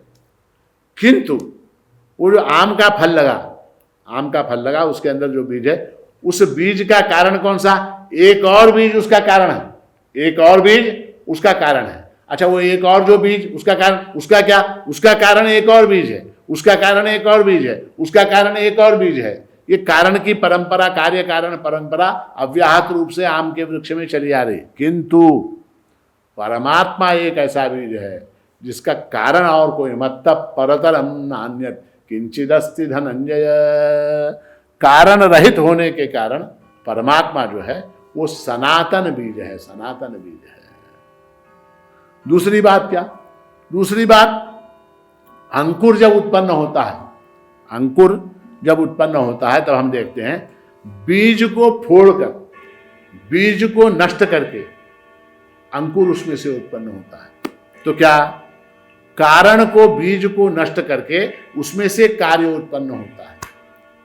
किंतु ये जगत रूपी जो कार्य इफेक्ट हमको दिखाई दे रहा है, वो उस कारण रूपी परमात्मा को नष्ट करके उसको फोड़कर तोड़कर उसमें से नहीं निकला। ये जगत परमात्मा से उत्पन्न हुआ, किंतु बीज का जो मूल स्वरूप है वो वैसा का वैसा है। वृक्ष में क्या होता है, बीज नष्ट हो जाता है, उसमें से अंकुर निकलता है। किंतु यहाँ सनातन बीज इसलिए कहा क्योंकि परमात्मा नष्ट नहीं हुआ, परमात्मा भ्रष्ट नहीं हुआ, परमात्मा जो है टूटा नहीं, फूटा नहीं, उसके अंदर विकार उत्पन्न नहीं हुआ। परमात्मा जैसा का तैसा, और उसमें से ये जगत उत्पन्न हुआ। इसलिए जो है उसको सनातन बीज कहा। बीजम माम सर्वभूतानाम विद्धि पार्थ सनातनम बुद्धिर बुद्धिमतामस्मि तेजस तेजस्विनामहम। कितनी सुंदर बात कही। आगे यहाँ पर आज के नहीं, अभी है क्या, आज देखेंगे, समय होगा तो करेंगे। तो हम प्रवेश करते हैं 11वें श्लोक में। हाँ, आज का आखिरी श्लोक, आज के श्लोक में आखिरी श्लोक में प्रवेश करते हैं। बलम बलवताम चाहम कामराग विवर्जितम धर्मा विरुद्धो भूतेषु कामोस्मि भरत ऋषभ। अहम च बलवताम काम राग विवर्जितम बलम अस्मि। बलवानों में काम और राग से विवर्जित जो बल है, ध्यान से सुनिएगा, बलवानों में काम और राग से विवर्जित ऐसा जो बल है वो मेरा स्वरूप है। हे भरत ऋषभ, हे भरतवंश में श्रेष्ठ अर्जुन, भूतेषु धर्म अविरुद्ध काम अहम अस्मि। और भूतों में, मनुष्यों में धर्म से अविरुद्ध यानी क्या, धर्मयुक्त ऐसा काम जो है वो मैं हूं, ऐसा काम मैं हूं। अब इसी विषय को आगे बढ़ा रहे हैं भगवान और कहते हैं भरत ऋषभ, भरत वंश में श्रेष्ठ। भरत वंश यानी कौन सा, तो ये जो पांडवों का वंश है इसको भरत वंश कहते हैं, क्योंकि भरत से इस वंश की कुरु वंश जो है, ये सारे दुर्योधन दुर्योधन सब भरतवंशी हैं। तो युधिष्ठिर भी भरतवंशी, भीम भी भरतवंशी, तो ऐसा सारे पांडव सारे कौरव भरतवंशी, भरतवंशी हैं। तो यहाँ पर ऐसा है कि भगवान ने अर्जुन को भरत ऋषभ का यानी भरत वंश में श्रेष्ठ ऐसा कहा। मान लीजिए भगवान युधिष्ठिर से बात कर रहे हैं, मान अर्जुन से थोड़ी देर के लिए छोड़ दीजिए, अर्जुन को भूल जाए। मान लीजिए भगवान युधिष्ठिर से बात कर, तो भी भगवान उसको भरत ऋषभ कहते। भगवान अगर नकुल से भी बात करते तो भी उसको भरत ऋषभ कहते। क्यों? क्योंकि भगवान जो है ना वो बहुत अच्छे टीचर हैं। मैंने आपको पहले ही दिन बताया, कृष्णम वंदे जगत गुरुम। अपने शिष्य को प्रोत्साहन देना, शिष्य की प्रशंसा करना, उसकी हिम्मत को बढ़ाना, उसको प्रोत्साहन देना, ये प्रत्येक गुरु का आद्य कर्तव्य होता है। तो इसलिए भगवान यहाँ अर्जुन को भरत ऋषभ कहते हैं, भरत ऋषभ। और हे भरत ऋषभ, अहम बलवताम बलम अस्मि। बलवानों में बल जो है वो मेरा स्वरूप है। बल जो होता है ना, स्ट्रेंथ, बल, पावर, वो मेरा स्वरूप है। क्यों? क्योंकि बल जो है वो शरीर का एसेंस है। बल क्या है? शरीर का एसेंस है वो, शरीर का। और शरीर का एसेंस क्या है? तो परमात्मा, प्रत्येक वस्तु का एसेंस परमात्मा है, प्रत्येक वस्तु का सारभूत तत्व परमात्मा है। तो इसलिए बल जो है वो मेरा स्वरूप है। किंतु बल दो प्रकार का होता है। एक को कहते हैं सकारात्मक बल, दूसरे को कहते हैं नकारात्मक बल। एक पॉजिटिव बल है, एक नेगेटिव बल है। पॉजिटिव बल यानी क्या? तो जो निर्बल की सहायता करे, जो बल निर्बल की सहायता करे उसको पॉजिटिव बल कहा जाता है। जैसे भगवान श्री राम, निर्बल के बलराम, भगवान श्री राम। विश्वामित्र ऋषि ने दशरथ से कहा कि राक्षसों से यज्ञ की रक्षा करने के लिए मुझे तुम्हारे पुत्रों की आवश्यकता है। राक्षसों से यज्ञ की रक्षा करने के लिए मुझे तुम्हारे पुत्रों की आवश्यकता है। और भगवान राम को, लक्ष्मण को विश्वामित्र अपने साथ ले गए। तो राम अत्यंत बलशाली थे, राम और लक्ष्मण दोनों अत्यंत बलशाली थे। उन्होंने राक्षसों से यज्ञ की रक्षा की, विश्वामित्र मुनि के यज्ञ की रक्षा की। तो उनका जो बल था, भगवान राम का जो बल था, वो कैसा बल है? वो बल जो है सकारात्मक बल है, वो सकारात्मक बल है। उससे उन्होंने निर्बल की सहायता की। भगवान कृष्ण का बल देखिए, भगवान कृष्ण का बल। किशोरावस्था में 13-14 साल की उम्र में उन्होंने कंस के दरबार के जो पहलवान थे उनको कुश्ती में हराया, उनको कुश्ती में हराया। कंस चाणूर मर्दनम, उनकी स्तुति में आता है, भगवान कृष्ण के ध्यान में आता है। देवकी परमानंदम कृष्णम वंदे जगद्गुरु वसुदेव सुतम देवम कंस चाणूर मर्दनम। कंस और चाणूर का मर्दन जिन्होंने किया, अपने मुष्टि प्रहार से जिन्होंने कंस और चाणूर को मार डाला, तो ये जो बल है, ये ताकत, शरीर की शक्ति, एक 14 साल के 15 साल के बालक में ये जो शक्ति, ये बल है, ये सकारात्मक बल है, ये सकारात्मक बल है। और उसके अपोजिट, उसके विरुद्ध एक नकारात्मक बल होता जो निर्बल का शोषण करे, जो निर्बल का शोषण करे। वो क्या बल है? वो नकारात्मक बल है। उसके उदाहरण क्या? उसके उदाहरण भरे पड़े, रावण है, हिरण्यकश्यपु है, कंस है, ये सारे क्या हैं? ये सारे नकारात्मक बल वाले लोग हैं। रावण अत्यंत बलशाली था। रावण क्या कम बलशाली था क्या? रावण बहुत बलशाली था, किंतु उसका बल किस काम आया? सीता के अपहरण में, सीता के अपहरण में काम आया उसका बल। तो निर्बल का शोषण करने वाला जो बल है वो नकारात्मक बल है, और निर्बल को बल प्रदान करने वाला जो बल है वो सकारात्मक बल है। भगवान यहाँ कहते हैं कि मैं सकारात्मक बल हूं, काम राग विवर्जितम। बल कैसा हो? तो काम और राग से विवर्जित होना चाहिए, विवर्जित ऐसा बल, काम और राग, उसके अंदर काम और राग से रहित ऐसा बल। अब ये काम और राग क्या चीज है? तो ऐसा है कि जो वस्तु मेरे पास नहीं है, जो वस्तु मेरे पास नहीं है, उस वस्तु की इच्छा का नाम काम है। जो वस्तु मेरे पास नहीं है, मेरे पास क्या नहीं है? मान लीजिए मेरे पास कार नहीं है, या मेरे पास हेलीकॉप्टर नहीं है। मेरे मन में इच्छा है क्या? मेरे पास एक हेलीकॉप्टर होना चाहिए। तो ये क्या हुआ? ये हुआ कामः, अप्राप्त विषये कामः। जो विषय अप्राप्त है उस विषय की इच्छा का नाम काम है। और राग किसको कहते हैं?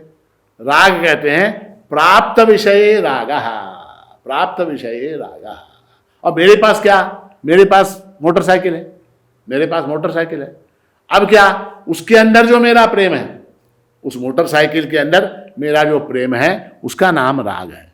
इन दोनों से रहित ऐसा जो बल, इन दोनों से रहित ऐसा जो बल है वो मेरा स्वरूप है। काम राग विवर्जिता, काम और राग से विवर्जित, काम और राग से रहित ऐसा जो बल है वो मेरा स्वरूप है। बल जो है वो मेरा स्वरूप है, किंतु उस बल में किसी वस्तु को प्राप्त करने की इच्छा नहीं होनी चाहिए, और किसी वस्तु के अंदर राग द्वेष का अभाव होना चाहिए।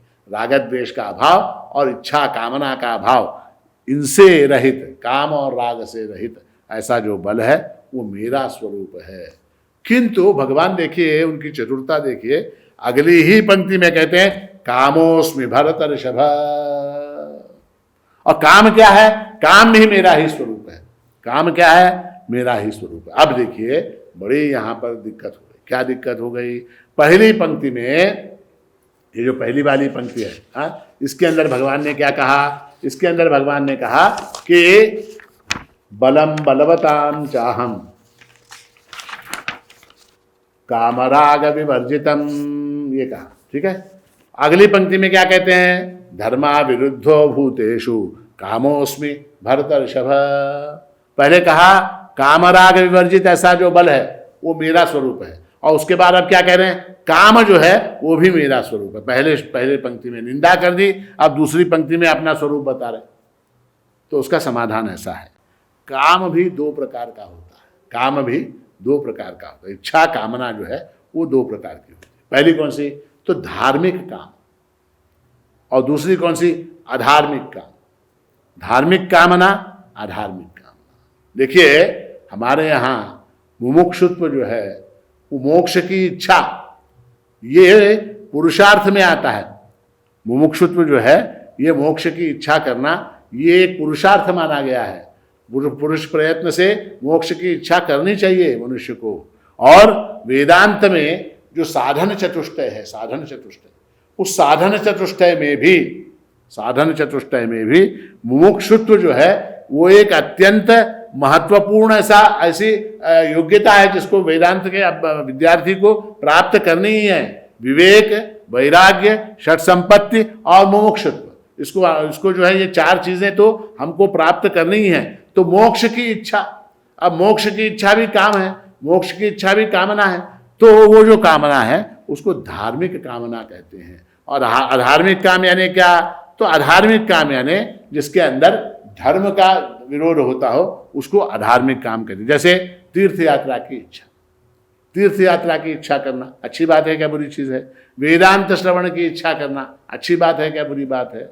भगवद गीता का 7वां अध्याय सुनना अच्छी बात है क्या बुरी बात है? तो ये सारी चीज़ें अच्छी बातें हैं, ये धार्मिक कामना है। ये कामना त्याज्य नहीं है। जो अधार्मिक ऐसी कामना है उसका त्याग करना है। धन की इच्छा, धन की इच्छा, धन की इच्छा, ये अच्छी कामना है या बुरी कामना है? धार्मिक कामना है या अधार्मिक कामना है? तो हमारे यहाँ कहा गया धनम धर्मार्थम, धन जो है वो धर्म के लिए होना चाहिए। धर्म चित्त शुद्ध है। धर्म किस लिए होना चाहिए? चित्त की शुद्धि के लिए होना चाहिए। चित्त शुद्धि किसके लिए? चित्त शुद्धि ज्ञानार्थम। और ज्ञान किसके लिए होना चाहिए? ज्ञानम मोक्षार्थम। ज्ञान जो है मोक्ष के लिए होना चाहिए। और अधार्मिक काम यानी क्या? अधार्मिक इच्छा यानी आत्मन प्रतिकूलानि परेशान न समाचरे। मेरे साथ ऐसा न हो, ऐसा जो मैं समझता हूं वैसा मुझे दूसरे के साथ नहीं करना चाहिए। तो अधार्मिक काम यानी क्या?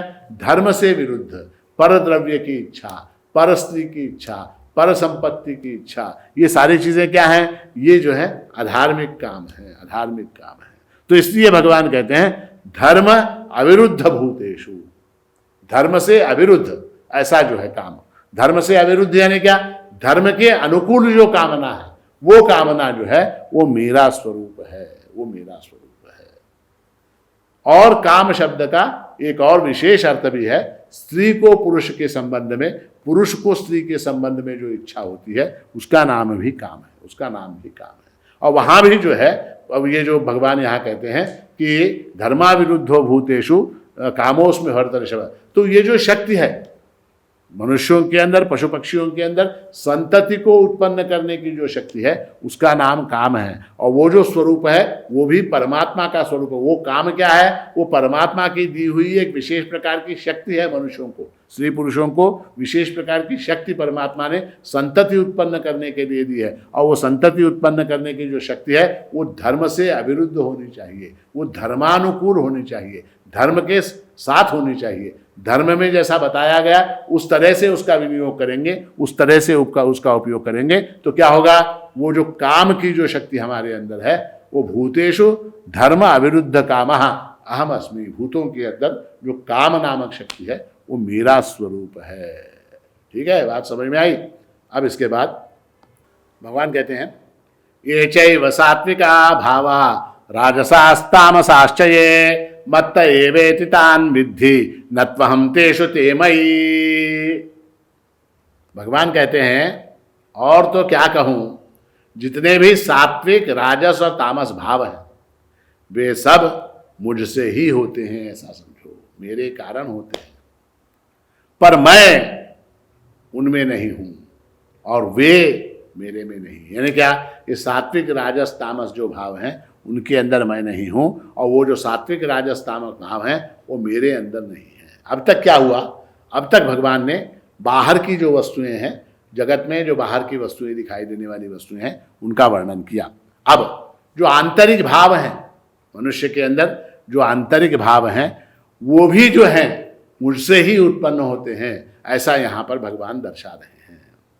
ये चैव सात्विकाः राजसाः तामसाः च भावा ते मत्तः एव इति तान् विद्धि। अब भाव शब्द का अर्थ क्या?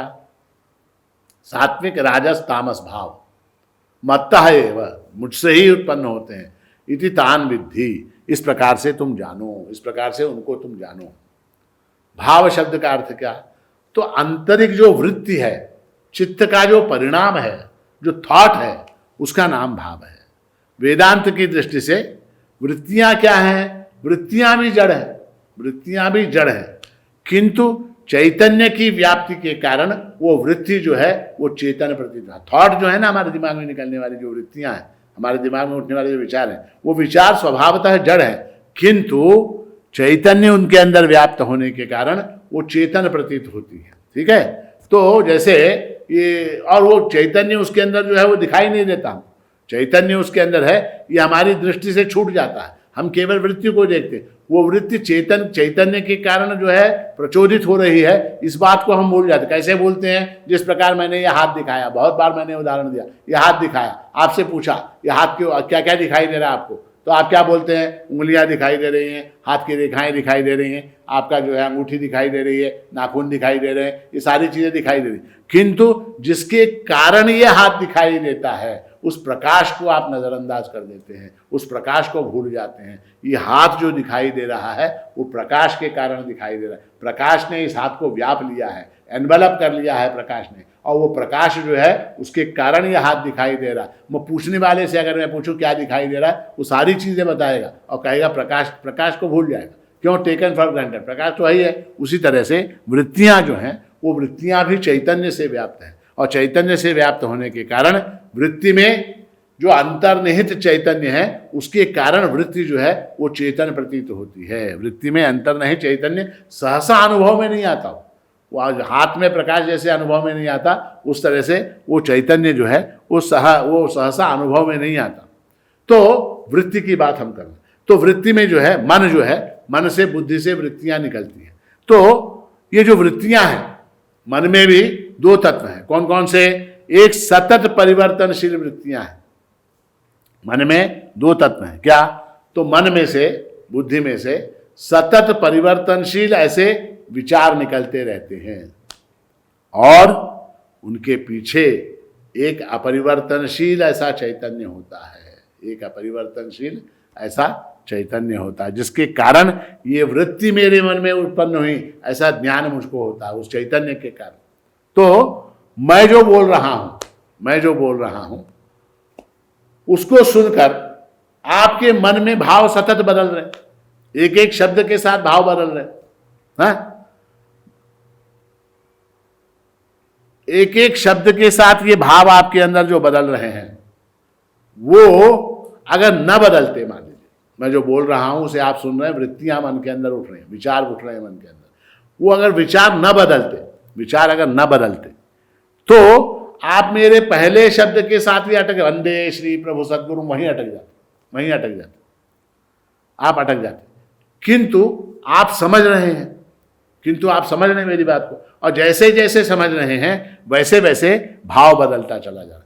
किंतु एक बात देखिए, वृत्तियां बदल रही हैं, किंतु समझ जो है, समझ, जानी भी जिसको मराठी में कहते हैं, अवेयरनेस जिसको कहते हैं, वो समझ नहीं बदल रही आपकी। समझ एक है, वो किसके कारण है? वो चैतन्य के कारण है।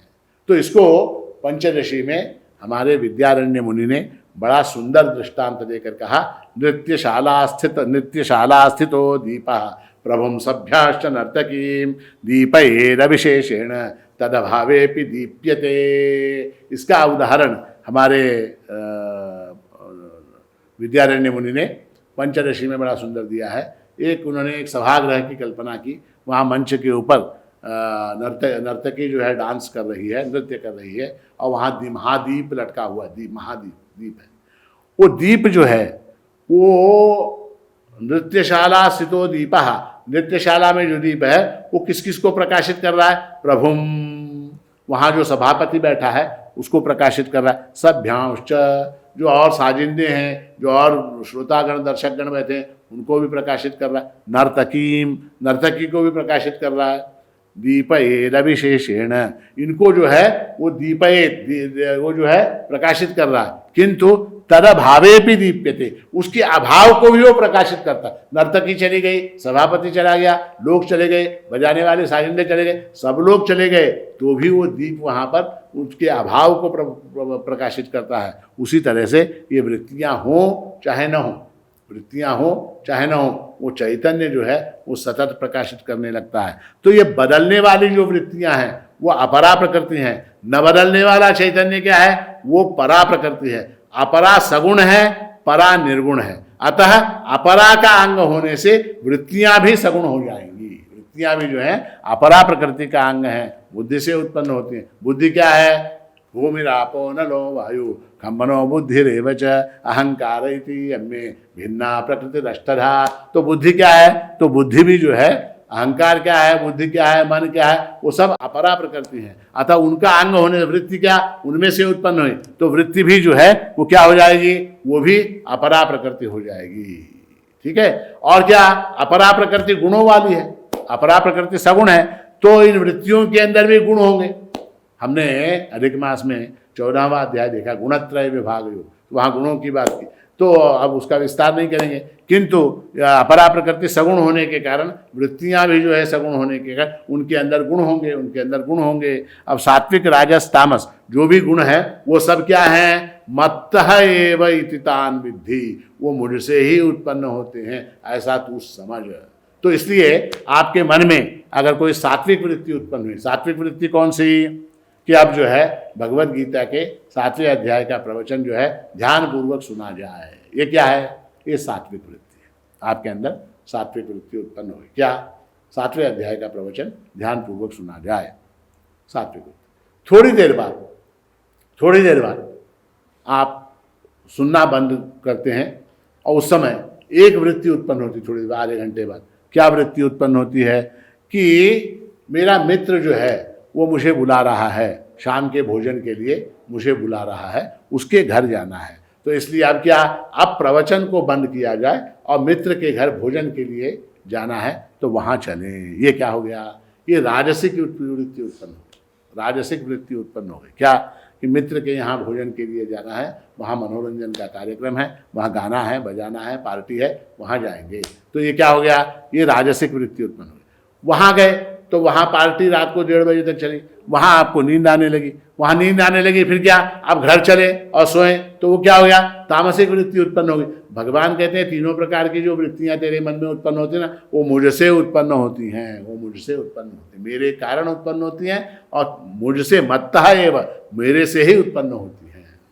अब समस्या आ गई, अब हमारे अंदर कहीं अधार्मिक भाव उत्पन्न होते हैं, कहीं तामस भाव उत्पन्न होते हैं, कहीं हिंसक भाव उत्पन्न होते हैं, कहीं जो है अवांछनीय ऐसे भाव उत्पन्न होते हैं। तो वो भी सब परमात्मा उत्पन्न करता है क्या हमारे अंदर, काम है, क्रोध है, लोभ है, मोह है, ये सारी चीज़ें विकार उत्पन्न होते हैं। हाँ,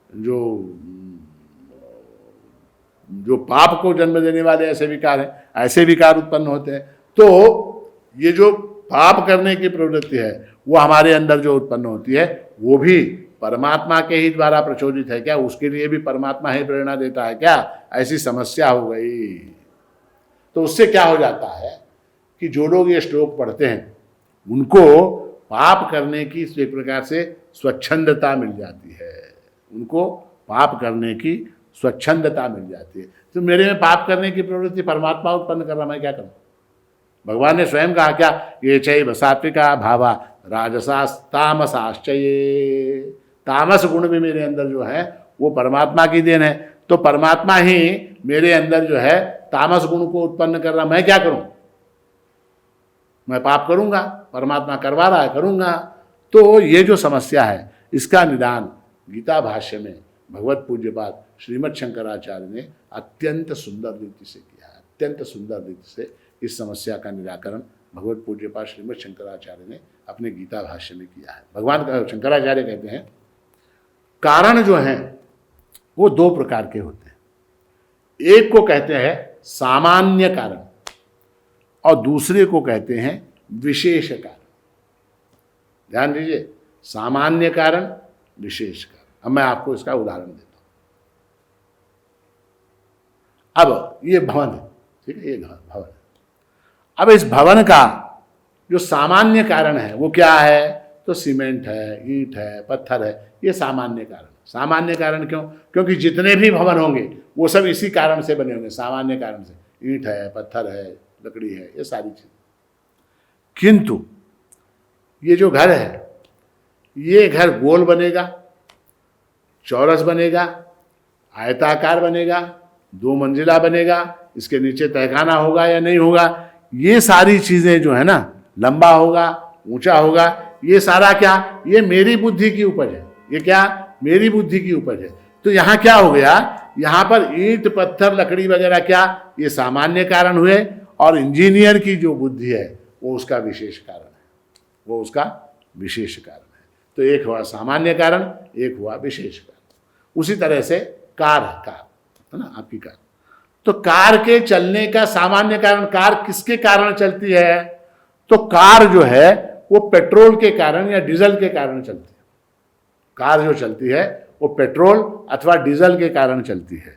कार के चलाने में जो सामान्य कारण है वो क्या है? तो पेट्रोल या डीजल जो है वो उसका सामान्य कारण है। किंतु वो जो कार चलेगी, पेट्रोल या डीजल के बल पर जो कार चलेगी, वो सड़क पर चलेगी या पेवमेंट पर उखाड़ेगी या दुकान के अंदर घुस जाएगी या ब्रिज के नीचे से कूदेगी, ये सारी चीज़ें किसके ऊपर निर्भर करती हैं? वो ड्राइवर के ऊपर निर्भर करती हैं। ड्राइवर के ऊपर। सड़क पर चलने वाली कार जो है वो पेवमेंट होता है ना, सड़क के फुटपाथ, उसके ऊपर चढ़नी है, या वहाँ सोए हुए लोगों के ऊपर से गुजरनी है, या दुकान के अंदर घुसनी है, या ब्रिज के ऊपर से नीचे गिरनी है, ये सारी चीज़ें, या सीधे तरीके से अपने गंतव्य पे जानी है। तो ये सारी चीज़ें जो हैं वो किसके ऊपर निर्भर करती? पेट्रोल या डीजल के ऊपर है क्या उसकी निर्भरता? नहीं। पेट्रोल डीजल तो सामान्य कारण है, ड्राइवर क्या है? वो विशेष कारण है। उसी तरह से भगवान जो है तीनों गुणों के सामान्य कारण है। भगवान क्या है? सामान्य कारण है। उन गुणों का उपयोग करके जो कर्म करने वाला मैं जो जीव हूं, मुझको उन गुणों का उपयोग करते हुए कर्म करने की स्वतंत्रता भगवान ने दी है। तो इसलिए तामसिक जो गुण मेरे अंदर है वो उसका सामान्य तामसिक गुण मेरे अंदर उत्पन्न करना ये परमात्मा का काम है, उसने उत्पन्न कर दिया। अब ये तामसिक गुण का उपयोग मैं किस रूप में करता हूं? तामसिक गुण का उपयोग मैं ऐसा कर सकता हूं, सो सकता हूं, निद्रा कर सकता हूं, और वो आवश्यक है। निद्रा जो है प्रत्येक जीव के लिए, प्रत्येक मनुष्य के लिए आवश्यक है। 8 घंटे सोना शरीर की स्वास्थ्य की दृष्टि से आवश्यक है। तो मैं जो रात को सोता हूं वो तामसिक गुण के कारण सोता हूं, वो तामसिक गुण परमात्मा का दिया हुआ है। किंतु किसी की हत्या करना, किसी की हिंसा करना, किसी का गला दबाना, ये भी तामसिक गुण है। तो मैं अगर रात में ना सोकर मैं जाकर किसी की हत्या कर दूं, किसी का गला दबा दूं, किसी के पेट में चाकू खुपस दूं, तो वो क्या हो गया? वो भी तामसिक गुण हो गया। तो वहां क्या है? परमात्मा सामान्य कारण है, तामसिक गुण को उत्पन्न करने वाला, मुझे तामसिक गुण प्रदान करने वाला परमात्मा सामान्य कारण है। विशेष कारण क्या? विशेष कारण मेरी बुद्धि है, मेरा कर्म है। विशेष कारण जो है मेरी बुद्धि, मेरा कर्म है। तो इसलिए जो है परमात्मा को मेरे पाप कर्मों के लिए उत्तरदायी नहीं ठहराया जा सकता। जिस प्रकार कार में पेट्रोल को या डीजल को किसी एक्सीडेंट के लिए उत्तरदायी नहीं ठहराया जा सकता। गाड़ी में पेट्रोल था इसलिए एक्सीडेंट हुआ, गाड़ी के अंदर डीजल था इसलिए एक्सीडेंट हुआ, ऐसा नहीं बोल सकते। ड्राइवर पीकर गाड़ी चला रहा था इसलिए एक्सीडेंट हुआ, ड्राइवर पीकर गाड़ी चला रहा था इसलिए एक्सीडेंट हुआ। तो इसलिए जो है तीनों गुणों से युक्त सभी भावों के सामान्य कारण परमात्मा है, और विशेष कारण जो है वो जीव है, उसकी बुद्धि है, उसका कर्म है। ऐसा भगवत पूज्यपाद श्रीमद् शंकराचार्य ने अपने भाष्य में प्रतिपादित किया है। अतः भगवान जो है तीनों गुणों के सामान्य कारण है। विशेष कारण क्या? तो मेरी बुद्धि, मेरा कर्म। अब अंत में भगवान एक विशेष बात बता रहे हैं और कहते हैं, अहम तेषु नास्मि तु ते मयि वर्तन्ते। मैं उन गुणों में नहीं हूं, वे ही मुझ में रहते हैं। मैं उन गुणों के अंदर नहीं रहता। सत्व रज तम, इन गुणों के अंदर मैं नहीं रहता, किंतु सत्व रज तम ये गुण मेरे अंदर रहते हैं। यही बात भगवान ने 9वें अध्याय में भी कही। मया ततमिदं सर्वं जगदव्यक्त मूर्तिना मत्स्थानि सर्वभूतानि न चाहं तेष्वस्थितः न च मत्स्थानि भूतानि पश्य मे योगमैश्वरम भूतभृन्न च भूतस्थः ममात्मा भूत भावनः। यही बात 9वें अध्याय में भी कही कि संपूर्ण सृष्टि जो है वो मुझसे उत्पन्न होने के कारण मुझ पर आश्रित है। संपूर्ण सृष्टि मुझसे उत्पन्न होने के कारण मुझ पर आश्रित है, किंतु मैं उस पर निर्भर नहीं हूँ। किंतु मैं इस सृष्टि पर निर्भर नहीं हूँ। कहने का तात्पर्य का वो मेरे अंदर रहते हैं, किंतु मैं उनके अंदर नहीं रहता। मैं उनके अंदर नहीं रहता। जिस प्रकार समुद्र के अंदर लहर रहती है, समुद्र के अंदर लहर रहती है, किंतु लहर के अंदर समुद्र नहीं रहता। समुद्र के अंदर लहर रहती है, लहर के अंदर समुद्र नहीं रहता। ये संपूर्ण सृष्टि जो है मुझसे उत्पन्न होने के कारण, मैं इसका सनातन बीज होने के कारण, मैं इसका कारण होने के कारण वो सारी सृष्टि मुझ पर निर्भर रहती है, मुझ पर निर्भर रहती है, किंतु मैं इस सृष्टि पर निर्भर नहीं हूँ। ये गुण मुझसे उत्पन्न होते हैं, इसलिए वो मेरे अंदर रहते हैं, किंतु मैं इन गुणों के ऊपर आश्रित नहीं हूँ। ऐसा है, कारणम विना कार्यम न तिष्ठति, ऐसा नियम है। सोने के बिना अंगूठी एक क्षण भी नहीं रह सकती। जैसे अंगूठी है ना, सोने के बिना अंगूठी एक क्षण भी नहीं रह सकती, किंतु अंगूठी के बिना सोना रह सकता है। सोने के बिना अंगूठी नहीं रह सकती, अंगूठी के बिना सोना रह सकता है। इसलिए जो है भगवान कहते हैं कि नत्वहम तेषु ते मयि, मैं उनके वो अंदर नहीं हूं, किंतु वो मेरे अंदर हैं। तो प्रलय काल में सृष्टि जब लीन हो जाती है तब क्या हो जाता है? तब क्या हो जाता है? ये सारे गुण, सारी सृष्टि, सारे जीव, सारे भूत, सारी सब कुछ जो है उस परमात्मा के अंदर समा जाता है, उसके अंदर चला जाता है। इसलिए भगवान कहते हैं न तु अहम तेषु ते मयि, वो जो है मेरे अंदर हैं, मैं उनके अंदर नहीं हूँ। ठीक है, जगत की स्वतंत्र सत्ता नहीं है, जगत की स्वतंत्र सत्ता नहीं है। जगत परमात्मा के ऊपर आश्रित है, जगत परमात्मा के ऊपर आश्रित है। देखिए, जिस वस्तु की स्वतंत्र सत्ता नहीं होती, जिस वस्तु की, यहाँ वेदांत का सिद्धांत है, इसको थोड़ा सा समझना पड़ेगा। जिस वस्तु की स्वतंत्र सत्ता नहीं होती वो वस्तु मिथ्या होती है। मिथ्या यानी नहीं है ऐसा नहीं, मिथ्या यानी वो वस्तु है ही नहीं ऐसा नहीं। मिथ्या शब्द का अर्थ है कि वो अपने अस्तित्व के लिए अन्य पर निर्भर है, अन्य पर निर्भर है। जैसे ये चश्मा है, जैसे ये चश्मा है, ठीक। अब ये चश्मा है, ये कैसे प्रूव हुआ? कैसे प्रूव करेंगे आप ये चश्मा है?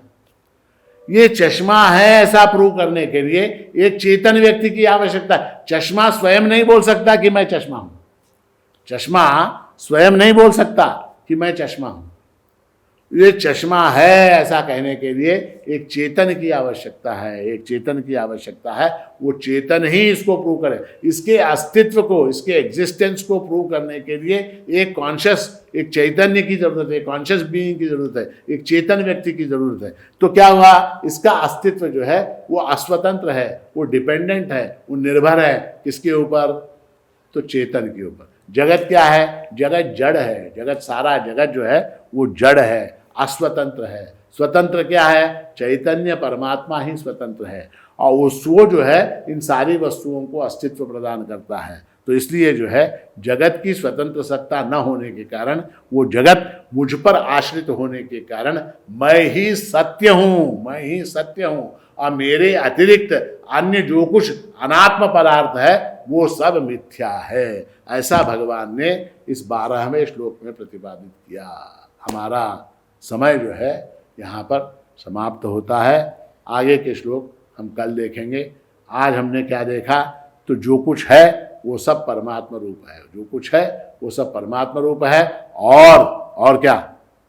परमात्मा अकेला सत्य है, और उसके अतिरिक्त अन्य सब कुछ मिथ्या है। ये वेदांत का सिद्धांत आज हमने देखा। आगे का विषय इससे भी गहन, इससे भी गंभीर और इससे भी रोचक होने वाला है, वो विषय हम कल देखेंगे। आज हम यहाँ विराम लेते हैं। अवधूत चिंतन श्री गुरुदेव दत्त सद्गुरु माणिक प्रभु महाराज की जय।